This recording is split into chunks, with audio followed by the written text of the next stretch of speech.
అంటే ఇంత డబ్బులు ఇచ్చి ఆడవాళ్ళని ఇంత కించపరిచినట్టు చూపిస్తారా సినిమాల్లో, పెద్ద సినిమాలో అన్నట్టుగా అన్నారు. దాని మీద మీరేం మాట్లాడతారండి? సినిమాలో అంటే డబ్బులు ఇచ్చి ఇట్లా చేపిస్తాను అంటాం ఆడపిల్లగా ఆమె మాట్లాడతాం కరెక్టే, కానీ మరి ఏ డబ్బులు ఇవ్వకుండా ఆమె ఈ చూపించిందిగా అందరికి, మరి ఆమెనేమనాలి అనుశ్రీ గారిని. అలాగే ఇంకోటి చూసుకుంటే రంగస్థలంలో ఆవిడ కూడా రంగమ్మత్త అనే క్యారెక్టర్ చేసింది కదా, అది కూడా అలాగే ఉంటది కదా ఎక్స్పోజింగ్ అన్నట్టు. రంగమ్మత్త క్యారెక్టర్ బాగానే ఉందాయా, దానికి దీనికి సింకొద్దు, దానికి దీనికి సింకొద్దు. నిజం మాట్లాడుకోవాలంటే నేను మీరు చెప్పిన దాని ప్రకారం అంటే నేను మాట్లాడను. రంగమ్మత్త క్యారెక్టర్ బాగుంది, ఎప్పటికీ హైలైటే అనుసూయ గారిది. కాకపోతే జాహ్నవి కపూర్ గారిది మాత్రం బాగోలేదు, అది నిజంగానే బాగోలేదు.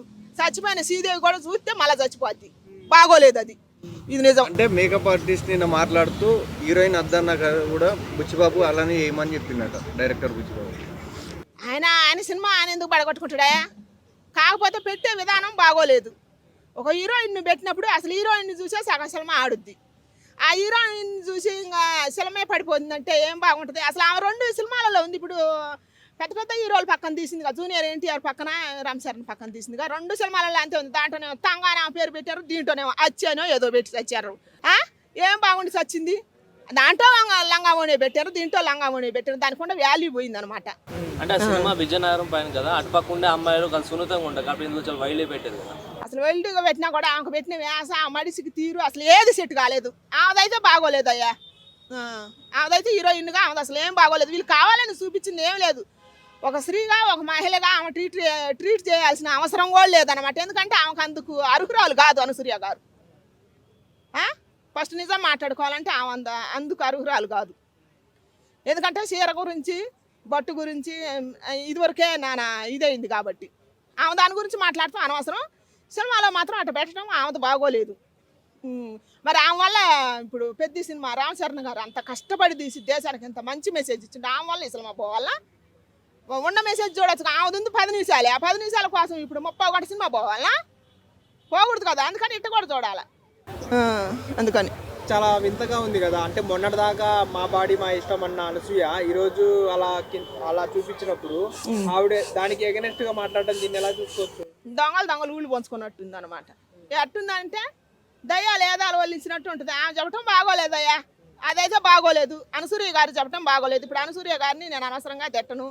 ఆమె క్యారెక్టర్ పరంగా రంగమ్మత దాంట్లో బాగానే ఉంది, పుష్పాలో ఇచ్చిందిగా ఒకటి, ఆ రోల్ కూడా బాగానే ఉంది. కానీ ఆమె రీల్ పరంగా చేయలేదు, కానీ రియల్గా ఎక్స్పోజింగ్ చేసింది అనసూయ గారు. అంతేగాని ఏమేమి రీల్ పరంగా చేసింది, వాళ్ళు చెప్పినట్టు ఏమి చేసింది, కానీ అది కుదరలేదు. ఏమికి ఆమెకు సింక్ ఏంటి, సింక్ లేదు కదా, మాత్రం తెలియదు ఆమెకి. ఆమె కూడా ఒక ఆర్టిస్టే కదా, ఆమెకు తెలుసుగా. మరి ఇలాంటి మాటలన్నీ పట్టుకొని బుచ్చిబాబు గారు ఎడిట్ చేసేసారు కదా, కొన్ని సీన్లు తీసేశారు కదా హీరోయిన్. ఎవరు హీరోయిన్ అంటే ఇంకా దిక్కుమాలి ఉన్నాయి. ఆమె చేస్తే చేసిందిలే, కానీ ఆమె అసలు ఏం బాగోలేదు. రామ్ చరణ్ గారిదే బాగుంది, దాంట్లో మంచి మెసేజ్ వచ్చింది. ఇప్పుడు జాహ్నవి కపూర్ గారిని పెట్టిండు కానీ దానికి తగ్గట్టు పెట్టల. శ్రీదేవి గారి పరువు పోయిందనమాట. ఆమె అందాలు ఎక్కడ, ఏమి అందాలు ఎక్కడ. ఆమె చీర కట్టుకున్నా బాగుంది, లంగామణి వేసుకున్నా బాగుంది. ఈమె చీర లంగామణి వేసుకుంటే ఏందో అసలు అనకూడదులే, కానీ ఇంకొకటి వస్తుంది అనమాట, అనలేదు. చిరంజీవి కొడుకు రామ్ చరణ్ అయినట్టేనా? చిరంజీవి మరో చిరంజీవి మరి ఆయనదే ఏంది మెగాస్టారే రామ్ చరణ్ ఈ రెండింటిని సింకు చేయొద్దు, ఇది ఎప్పటికీ కలవదు. చాలా మంది అంటున్నారు కదా, అంటే అన్నారు, కానీ నా అనుభవం పూర్వంగా నేను చదువుతున్నా మెగాస్టారే రామ్ చరణే. బాగా అనిపించింది, నాకు బాగా అనిపించింది, బాగుంది. నాకే చదువులేని దానికి అర్థమైందంటే మీకు అర్థం కావద్దా? ఈ తరం పిల్లలు నేర్చుకోండి. ఇప్పుడు ఒక్కసారితో అయిపోయింది మా పని అని చెప్పి కొంతమంది పిల్లలు జీవితాన్ని ముగిస్తున్నారు. అందుకని ఇది ఒక మంచి మెసేజ్, దీన్ని అట్ట కూడా తీసుకోవచ్చు కదా, ఒక మంచి మెసేజ్గా తీసుకోవచ్చు కదా. ఇప్పుడు జాబు పరంగా కానీ చదువు పరంగా కానీ మేము ఒకసారి చెప్తే రావట్లేదని ప్రాణాలు తీసుకునే వాళ్ళు ఎంతోమంది ఉన్నారు. కింద పడి పైకి లేవాలయ్యా, పడుతూ లేస్తే ఎప్పుడో ఒకసారి పైకి వస్తాం. ఇప్పుడు మన రామ్ చరణ్ గారు అదేగా మంచి మెసేజ్ ఇచ్చింది, అది కూడా చూడొచ్చు కదా. ఒక ఊరి కోసమే ఎంత చేసినప్పుడు ఒక కొడుకు ఇంటి కోసం ఎంత చేయాలా, జీవితం కోసం ఎంత పోరాడాలా, గుర్తింపు కోసమే కదా ఆయన పోరాటం చేసింది ఆ సినిమాలో. మరి ఆ పరంగా చూడాలని నేను కోరుకుంటున్నా. బాగలేదని ట్రోల్ చేయటం ఇది అంటే ఇంకా మంచిని చెడుగా కూడా చూపిస్తే ఇంకా మనం ఏం మాట్లాడతాం చెప్పు? ఇంకా మంచి ఎప్పుడు అర్థమయ్యేది, ప్రతి వాళ్ళకి ఇంకా మంచి ఎప్పుడు తెలిసేది. ఇప్పుడు మన పవన్ అన్న వచ్చిండు తెలంగాణ, దాని గురించి ఎంతమంది మాట్లాడినరు, అన్నకు చెప్పులు చూపించారు. మన రేవంత్ అన్నని పవన్ అన్న అభిమాని ఒక మాట మాట్లాడిండు, అది తప్పే. తప్పే కానీ ఇమీడియట్గా ఆయన్ని అరెస్ట్ చేశారు. మరి మన భవనానికి చెప్పులు చూపించారు, పళ్ళు రాలబడుతున్నాయి, ఎన్నో మాటలు అంటారు. సెలబ్రిటీ ఉండేవాళ్ళు కానీ లేని వాళ్ళు కానీ అసలు వాళ్ళు ఇదివరకు గుర్తింపు ఉందో లేదో. ఇప్పుడు మన రామ్ చరణ్ సినిమా పరంగా గుర్తింపు కోసం ప్రాణం పెట్టాడిండు. ఈ నిజ జీవితంలో పార్టీ పరంగా గుర్తింపు లేని వాళ్ళు పవన్ కళ్యాణ్ వాడుకొని గుర్తింపు తెచ్చుకుంటారు ప్రతి వాళ్ళు. మరి పవన్ అన్నని ప్రతి వాళ్ళు తిడతారు కదా, మరి అందరిని జైల్లో పెట్టచ్చు గట్టనే. ఈరోజు రాహుల్ రామకృష్ణ ఆర్టిస్టు విమర్శించిండు, అది కరెక్టేనా అసలు విమర్శించు? ఏమన్నారా అంటే నీ డిపార్ట్మెంట్లో జరిగేటి అన్ని బయట పెట్టాలి అని మాట్లాడింది. ఎవరి డిపార్ట్మెంట్? పవన్ కళ్యాణ్ డిపార్ట్మెంట్. ఆయన చేసేదే మంచి కోసం కదా.